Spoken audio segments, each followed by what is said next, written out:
تو امثال تو مثلا فکر میکنی خیلی شجاعین که سوء قصد میکنین به شخصیتی مثل شاهزاده رضا پهلوی که اکثر مردم ایران الان صداش میزنن کینگ رضا پهلوی، و مرد نازنینی که تازه برگشته با آرامش میگه که اوکی کارش نداشته باشین، دلش بر تو میسوزه.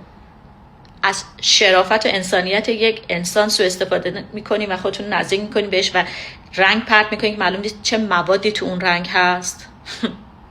جاد امنه تو پلیس برلین بمون، چون اگه به دست ایرونیا بیفتی معلوم نیست روزگارت چی بشه. You're so fucked, man. You fucked with the wrong crowd. King Reza Pahlavi is one of the most important characters in the whole world. And you upset Iranian who loves him